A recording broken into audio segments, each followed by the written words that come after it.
Vou entrar num tema que é um pouquinho mais espinhoso. Não é sobre você ser pré-tribulacionista ainda não, tá bom? Mas sobre a questão Apocalipse 12, Apocalipse 13 ali, vai trazer sobre a besta que sobe da terra, a besta que sobe do mar, sobre ele falso profeta. Essa questão do falso profeta também é algo muito nebuloso ainda, mas muitas pessoas sempre apostam esse falso profeta sendo um líder religioso que vai falar sobre uma religião mundial e vindo da Igreja Católica, do Papa, do Vaticano. Isso pode ser uma realidade? Pode, porque quando você olha o capítulo 17, então você vê a mulher, tem a besta, mas a mulher montada na besta. Então tem alguém pilotando a besta. E essa mulher, ela é uma imitação, não sei se a palavra é imitação, mas ela é uma releitura, vou falar aqui imitação. Do mal, uma imagem do mal do que é a noiva. Então você tem, de um lado a noiva, do outro lado uma prostituta. Então é o lado mal disso. A noiva se veste de branco, a outra se veste de escarlate. A noiva tem a coroa e ela tem na testa uma tiara. E nessa tiara está escrito Babilônia, mãe das prostitutas. E nos santos tem aí a santidade.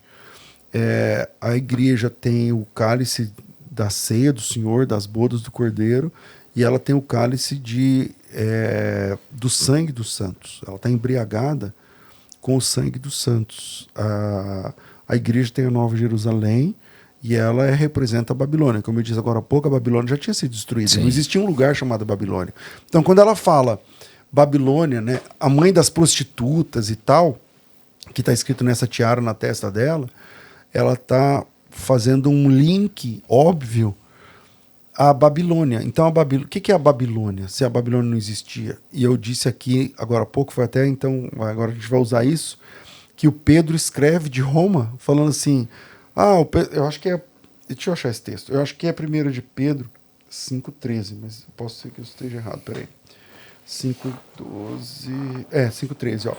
Aquela que se encontra na Babilônia, a também eleita, vos saúda, como igualmente meu filho Marcos, tal. Ele, no fim da carta, cara, no último versículo, no penúltimo versículo da maior carta dele, ele fala assim, o pessoal aqui da Babilônia tá mandando um abraço. Assim, que é isso que ele tá falando.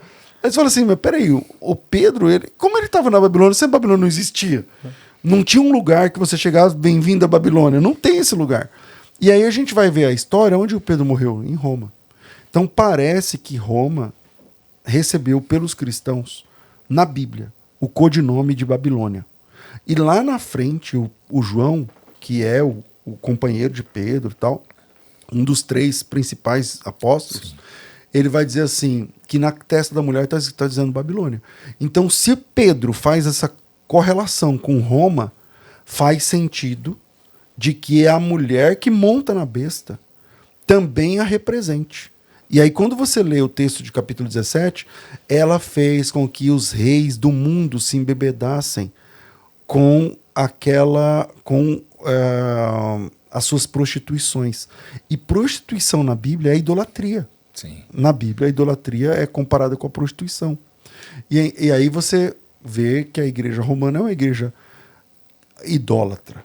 Você está entendendo? Então, respondendo objetivamente, não sei se está claro, mas o senhor consegue enxergar que isso tem a ver com Roma? Perfeitamente. Porque é ela que faz com que os reis do mundo aderissem à idolatria. Você vê a história mundial, os principais impérios do mundo se tornaram idólatras através, sim, do catolicismo. Idade Média, principalmente. Idade Média para cá até hoje.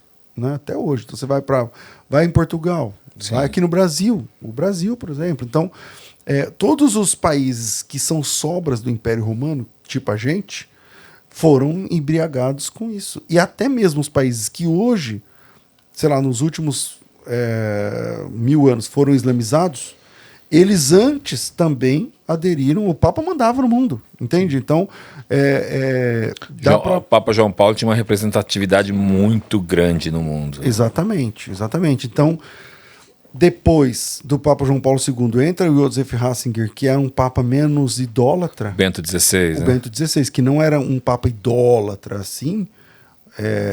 Eu não estou dizendo que ele não era idólatra, eu estou dizendo que ele não era idólatra na mesma medida que o outro. Mesmo nível. Né? E aí você vê que ele nem dura. Que é visto como, pelo menos algumas pessoas já citaram ali, como um grande teólogo. Bento XVI. Ele foi um grande teólogo mesmo. Ele foi um grande teólogo. Poucos teólogos tinham aquele conhecimento do Bento XVI. Porém, ele nem dura parece que ele é tirado, né, ali ele não, do esquema. Não fica. Então, dá perfeitamente. E outra indicação é que quando a Bíblia fala sobre os 7 montes, né, aquele que se assenta nos 7 montes, a cidade de Roma está entre os 7 montes, entende? Então, parece que, se você der um Google aí, quais são os 7 montes de Roma, vai ter os nomes deles, vai ver a geologia ali de Roma, é a única cidade que se encaixa naquela descrição. Então, para mim, tem a ver, sim.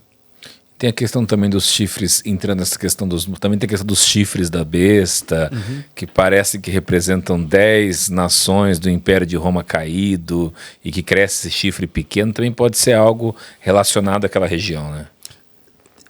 Tem uma confusão entre o capítulo 7 e o capítulo 8 de Daniel.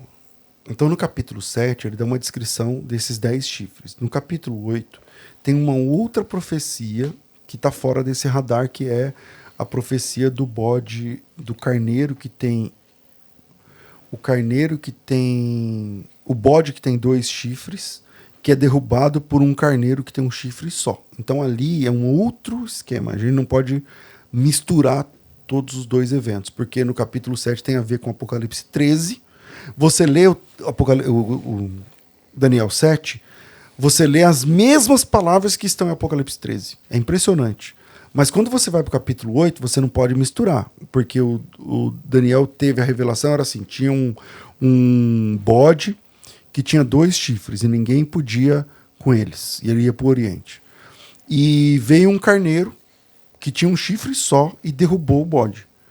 E desse chifre do carneiro caiu, e nasceram 4 outros chifres. Isso é Daniel 8. E aí o pessoal quer misturar com o Apocalipse. Não dá, porque o Daniel teve essa visão. Deixa eu ver se eu acho aqui. E o Daniel, depois de ter essa visão, ele mesmo não entendeu. E aí ele falou assim para... Eu acho que era o anjo Gabriel. Deixa eu ver aqui. Eu acho que era o próprio anjo Gabriel. E ele falou para o anjo Gabriel, me explica essa visão, eu não estou entendendo. E aí, deixa eu achar aqui... Peraí. Aqui, ó. Versículo 16. Eu ouvi uma voz entre as margens do rio Ulai, o qual gritou, Gabriel, dá a entender a este a visão. E ele veio perto e tal. E aí o anjo Gabriel vai explicar para ele. Ele falou, olha, versículo 20. O carneiro que tinha 2 chifres, o carneiro que tinha 2 chifres, são os reis da Média e da Pérsia. Então, já não tem a ver com a ideia do Apocalipse. O reino da Média e da Pérsia é o pessoal que se levanta depois do cativeiro babilônico. Próximo já. Próximo da história. E aí ele fala, o bode peludo lá é o rei da Grécia. Ele está falando do Alexandre o Grande. Então, a gente não pode misturar o capítulo 7 com o capítulo 8. O capítulo 7 de Daniel se cumpre em Apocalipse 13. O capítulo 8 se cumpria lá naquela época. Que são os impérios que vieram logo depois ali, né? É a dança das cadeiras do poder ali na época do próprio Daniel. Já o capítulo 7, ele está falando do tempo do fim. Entendeu?